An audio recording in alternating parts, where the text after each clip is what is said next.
I was cracking everybody. I had started recording and then realized I was a little bit off. Anyways, so here we go. This one is gonna be because one of my subscribers or viewers, I don't know if he's subscribed or not, asked me about the time when I escaped from boys camp, Los Prietos, when I was a kid. And for the record, I AWOL twice. When I was a kid, the dudes from my neighborhood, we always escaped. So, like 99% of us, we escaped. So as soon as we got there, we're like, what the fuck? There's no fence, there's no wall, but you are in the mountains. There are mountain lions and all kinds of shit. So anyways, let me get to it because I'm running out of time on my break. So the first time I AWOL, me and my homeboy, fiestas were coming up, right? In 1989, fiestas were coming up in Santa Barbara, and we wanted to go because we knew, the homies are going to be banging, we're going to be doing this and that, so let's go. So we said, okay, in the morning, when everybody's, making their beds in the dorm, we're going to bounce. So that was the plan. So sure enough, the next morning, I looked at my homeboy and I was like, let's go. So boom, me and him, my homeboy Tijuas, shout out to my homeboy Tijuas. He got deported. He's down there in Mexico doing really good with his life. Proud of you. So we ease on down the dorm, get by the door, open the door, play it off, and boom, we break. We run outside, right? As we're running, like I could say the name. There was a dude from the east side. I'm not even gonna say his name. He jumped up and yelled, "AWOL, AWOL!" And I turned because I knew I knew this fool's voice, right? And I turned around just to make sure, and I saw him pointing at me. There's the camera right there. And he's pointing, AWOL! And I was like, man, so the staff come running out the dorm, and me and Tijuas take off running. But this other fool, I'm not even going to say his name out of respect for his family, but he was a ranker, right? He comes running, so he AWOL with us, right?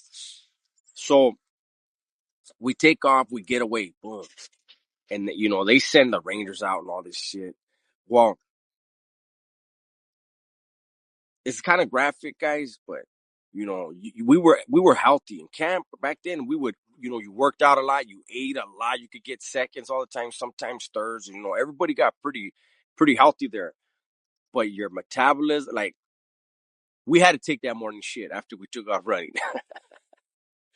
And me being, we got to where there was a little hill where we could see if anybody was coming, the Huras were coming, and we would be able to get away from any side on that little hill we run. But we had to do that, the squat, and immediately I told the dude that was not my homeboy. I told him, "Hey, give me your shirt." And he was like, "What?" I said, "Fool, I'm gonna wipe my ass with your shirt. Give me your shirt." So basically I punked the dude, right? He gave me a shirt, boom, I wiped my ass. And then my homeboy wiped his ass with the same shirt.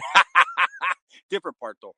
So anyways, right when we were done, the Huras came running. We had to run down the hill. And I'm just gonna call the guy Ranker. Me and my homeboy Tijuas is from Mexico, and he was no joke. He used to talk about climbing hills for cigarettes when he was a kid. So he was able to get away. Like I didn't even. This bottle was like that movie Predator. Like you knew he was there, but you couldn't find him, couldn't see him. And so how you doing? And so it was me and Ranker, right? And so I had a thing for this dude. Didn't like him, didn't respect him at all. And it was fucked up because his sisters were real cool. But anyways, as we were fucking running, if you're running downhill, you don't really run. You jump. You jump and you jump. But this moron decides to run, right? I'm in front of him. And next thing you know, he just like a snowball. He's just rolling down the hill. Boop, boop, boop, boop, boop, boop. And I'm laughing because he's going towards a big ass rock. And in my head, I was like, hit that rock with your face, fool. And he landed right next to it. And then he looked, he like picked his head up and looked at me laughing. And the dude had dirt all in his teeth. So we took off. And so for hours, we were hiking. And so there came a point where um, we hid in a bush and we were by a place called Red Rock. Red Rock is right next to the camp. We were hiking in basically in a fucking circle. And we got in this bush. It was a round bush, And for some reason, the middle was empty. And so we laid down there. But I had a plan. You guys got to remember, I was a different person back then. I had a different type of mentality and different way of wanting to do things and deal with things. So my homeboy Tijuana said, "Hey, homie, I'm tired. Let's just take a nap and let the Juras think we work on, right?" So I was like, all right. So he lays down and he pulls his beanie down over his eyes. The ranker was like, fuck, I lost my beanie. Oh, I pulled my beanie out quick and I handed him my beanie. I go, here, you could use mine. And he looked at me like, because he knew that I didn't like him. And I go ahead. I go, I'm going to keep watch for a little while. So he puts the beanie down over his eyes. And I'm waiting and I'm watching. I'm looking around, but I'm watching the ranker, right? And I'm listening to them breathe. And when I thought they were both asleep, I creeped out and I grabbed a big ass rock. Big. I had to pick it up with two hands because I was going to kill Ranker in the bush, right? So I sneak back into the bush. Everything's going fine. And I creep up on the Ranker. And when I lift up the rock in both hands to smash him in his face, I stepped on a fucking little like patch of dead leaves or something. And Tijuas immediately pushed. I don't know if he could see through his beanie, but he pushed Ranker and rolled, and the boulder landed right next to where his head would have been. And he looked at me like, fuck, you were going to kill me. And I was like, all right, let's go. I just like, fuck it, okay. I'll try again later, right? So the rest of the day, Tijuas was trying to figure out how to get us down from the mountain, and I was trying to figure out how to kill the Ranker. Sick, right? Whenever we would come to parts of the mountain, or man, it was so crazy. Anybody from around here that's been to Los Prietos, you know how it is up there. Well, anyways, so we're going and going. Anytime that we would get to a patch where there was like a lot of thorny shit and we didn't know where to go, guess who I sent first? Ranker. You're first, fool. This fool would fall on him and I'd be like, I know which way not to go. I would step on him to go. I'm not proud of this, like I'm laughing because it was funny at the time, but when we think back, that was just a troubled kid, trying to fit in, claiming every neighborhood he could and nobody liked him because he had some weird things about him. But anyways, the question was posed to me about why telling the story was, did I ever make it to the store? And the thing is, whenever anybody AWOL from camp, you wanted to make it to the shooting range. It's not a shooting range building. It's a part of the hill mountains up there where you're allowed to pull out guns and shoot at target. You could put a fucking refrigerator up there and light it up, right? That's where you want to get to. Long story short, because I'm late in my break already, we hiked for about 7 or 8 hours and wound up exactly next door to camp.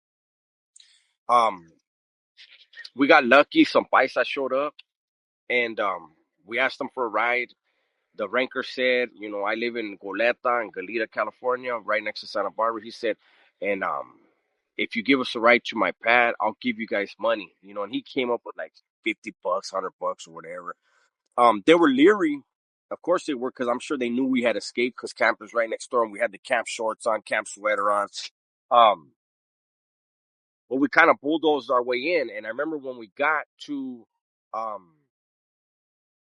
Goleta, when we got to his pad, he ran to his house to go get them money and came back with a fistful of quarters and nickels and pennies he probably stole off the fucking dresser. And I remember I fired on him for not holding up his end of the bargain. Again, Tijuas was like, what the fuck? The paisas were like, hey, it's okay, it's okay. And they were going to give us a ride to the west side, to our neighborhood. But I was so mad that this dude didn't pay him that I said, nah, we'll walk. Bad idea. We were in enemy neighborhood, enemy city. Every neighborhood in that city at the time, I think there was 4 barrios in Goleta.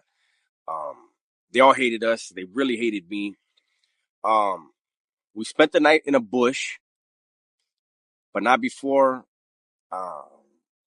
one of the main dudes from N Street, he passed away, rest in peace, Eli.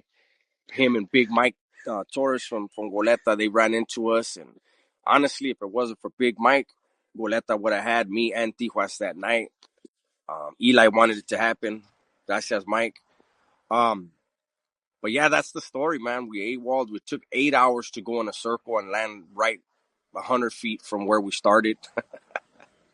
We got chased by snakes. I tried to kill the ranker like 3 times. And we made it back. Man, it was so crazy. I might have to do a part 2 to this because my break's over. Got a long ways to go. Let me grab my glasses. I always forget my fucking glasses. Um, Hopefully this one was interesting for you guys. I have the second AWOL story. If you guys want it, I give it to you. But I gotta go. Everybody be safe. Tell the ones you love that you love them. I'm out.